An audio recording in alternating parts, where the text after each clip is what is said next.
अमर करूं सतलोक पठाऊं, ताते बंदी छोड़ कहाऊं। बंदी छोड़ हमारा नामम, अदर अमर है अस्थिर ठामम। सतगुरु शरण आके फिर धर्मराज डर कैसा। इस परमात्मा की शरण माने के बाद तो धर्मराज का भय नहीं रहता आपको। एक भक्त, वैसे तो बहुत भक्तों के साथ ऐसी घटनाएं घटी हैं, तो एक आध भक्त की बात याद रह जाती है। वो कह रहा था कि मैं रात्रि में सो गया, रात्रि में दो काले काले व्यक्ति बड़ी बड़ी कद के, वो कहने लगे का मेरे साथ चलो, और मैं न चाहते हुए उनके साथ उड़ लिया। विवश पता नहीं क्या हुआ, और मैं जब एक महल सा दिखाई दिया काफ़ी निकट सी, तो मैंने पूछा भाई कहाँ ले जा रहे हो मुझे। उन्होंने कहा कि तेरे को धर्मराज के पास पेश करेंगे, और कहा फिर क्या करोगे। उसके बाद जो आदेश होगा नरक में डालना है या कहीं और भेजना है, तो फिर वो ऐसा ही करेंगे। तो उसने कहा कि मुझे फिर बात याद आई कि गुरुजी बताते हैं कि भी हमें तो यम के दूत लेने आ ही नहीं सकते। तो पहले तो ये सोचा कि शायद मेरी कोई करनी में फर्क तो नहीं पड़ गया, कोई भक्ति में। फिर उसने सोचा कि अब क्या बने, गुरुजी का तो आदेश है कि यम के दूत लेने नहीं आ सकते। तो मैं वहीं अड़ गया, खड़ा हो गया।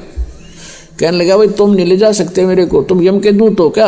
हाँ हम यम के दूत हैं।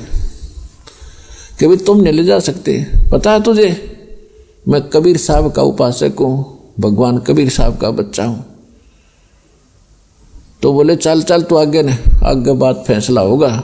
वो मुझे आगे न घसीटे में पाछे न खिसकूँ, तो मेरी रुन की झगड़ा हो गया, गुट्टम गुट्टा। तो उनमें से एक बोला भाई पहले पता करा, कदे गलती लाग रही हो, इतना कॉन्फिडेंस से ये आदमी कह रहा है, कदे हम इसने खाम खा पीटे फिर हमें सजा मिला है, जा पूछ के आ तू। एक मेरे पास खड़ा रहा, एक अंदर गया।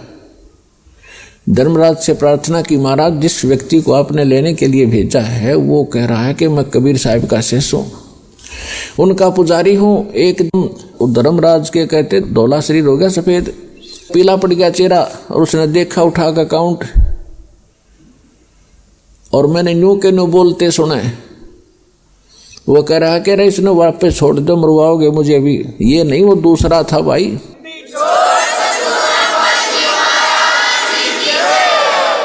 तो वापस आया, उसने कहा छोड़ बीमारी ने। कहते ऊपर से पटक दिया मैनू, और मैं वहाँ गोते खाता। फिर एकदम नो शरीर में आया।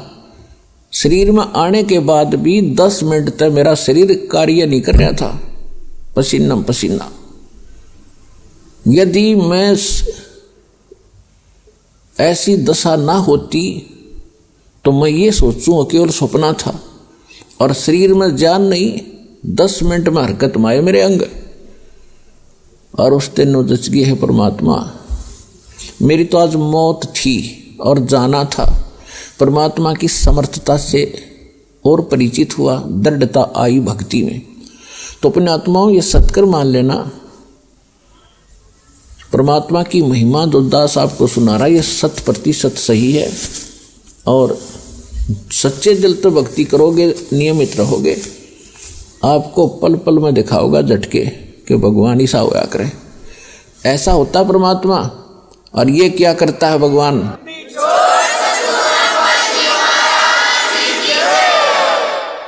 आप सुन रहे थे जगत गुरु तत्वदर्शी संत रामपाल जी महाराज जी के मंगल प्रवचन। अधिक जानकारी के लिए विजिट कीजिए हमारी वेबसाइट www.jagatgururampalji.org। संत रामपाल जी महाराज जी द्वारा ऑनलाइन निशुल्क नाम दीक्षा दी जा रही है। अपने नजदीकी नाम दीक्षा केंद्र का पता करने के लिए संपर्क करें 8222880541।